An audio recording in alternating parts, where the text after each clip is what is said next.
लोकसभा चुनाव के हलचल के बीच पीएम नरेंद्र मोदी मिशन मालवा निमाड़ पर आए, जहां उन्होंने कांग्रेस पर जमकर निशाना साधा है। वहीं अब इसे लेकर बीजेपी और कांग्रेस आमने सामने नजर आ रहे हैं।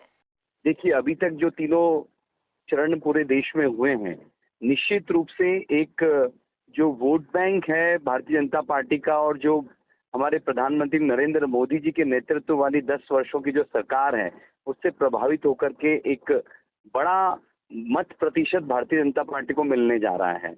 और आने वाला यह अगला चरण, चौथा चरण, जिसमें मालवा, निमाड़ सहित इंदौर की सीट है, उज्जैन है, तो यहाँ पर माहौल जो है सकारात्मक रूप से भारतीय जनता पार्टी के पक्ष में है। और आज माननीय प्रधानमंत्री जी की धार और खरगोन बड़वानी लोकसभा में जो रैली हुई है, उसमें से एक खरगोन में तो मैं खुद स्वयं वहां पर था। जिस तरह का उत्साह महिलाओं में, युवाओं में था, वो अभूतपूर्व रहा।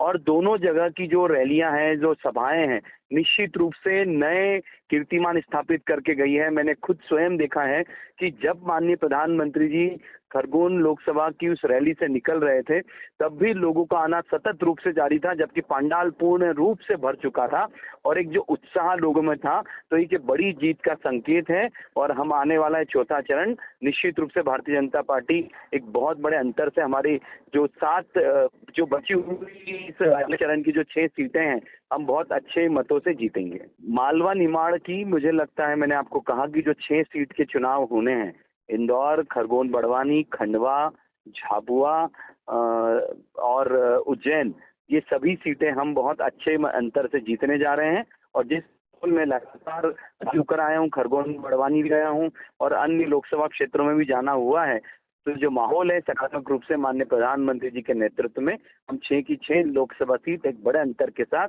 हमारे सभी नेतृत्व और हमारे जो कार्यकर्ता हैं उनकी मेहनत के दम पर हम जीतेंगे। जहां तक नरेंद्र मोदी जी का सवाल है, तो पिछले 10 वर्षों के अंदर देश की जनता की आय, मासिक आय, सालाना आय किसके राज में कम हुई है? देश के अंदर महंगाई का माँ जो बोलते थे नरेंद्र मोदी जी, महंगाई आसमान की तरफ छलांग किसने लगाई है महंगाई में? चाहे आप पेट्रोल डीजल के भाव देख लें, चाहे आप रसोई गैस के भाव देख लें, जो 400 का सिलेंडर था वो आज 1200-1300 रुपए का सिलेंडर मिल रहा है। तो महिलाओं की, गृहिणियों की, देश की जनता की जेब पे डाका डालने का काम किसके राज में हुआ है? पहले तो नरेंद्र मोदी जी को इस बात का जवाब देना चाहिए। और जहां तक बात है आरक्षण की, तो नरेंद्र मोदी जी की पार्टी के सैकड़ों नेता, आज ही राजस्थान की उप मुख्यमंत्री ने भी बयान दिया है फिर से कि हम संविधान बदलेंगे। तो इनके तरह तरह के बयान जो आ रहे हैं वो इनके ही नेताओं के आ रहे हैं।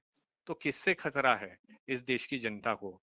ये देश की जनता भली भांति समझ रही है और इस देश के चुनाव के अंदर मुंहतोड़ जवाब देने जा रही है। निश्चित रूप से हमारा प्रदर्शन पिछली बार से बेहतर रहेगा। मैं कोई आंकड़ों पर नहीं जाता हूं, जैसे अब की बार 400 पार जो बोल रहे थे, अब कुछ भी नहीं बोल पा रहे हैं, तरह तरह की विधवा प्रलाप कर रहे हैं नरेंद्र मोदी जी और भारतीय जनता पार्टी के नेता और उल जलूल बयानबाजी दे रहे हैं।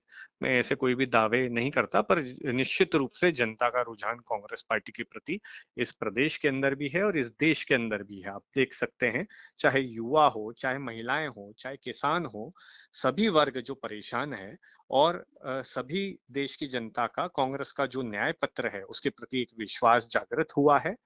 5 न्याय जो हमारे जो हैं युवाओं के लिए नौकरियों का, पहले ही जैसे ही सरकार बनती है प्रथम निर्णय हमारा रहेगा। महिलाओं को, गृहिणियों को साल में 1 लाख रुपए डायरेक्ट ट्रांसफर करने का, किसानों को एमएसपी का, इस तरह से जितने भी हमारे जो 5 न्याय हैं, उन सब के प्रति इस देश की जनता के अंदर एक विश्वास की भावना जागृत हुई है और उसका परिणाम में हमें सुखद अनुभव होगा निश्चित रूप से।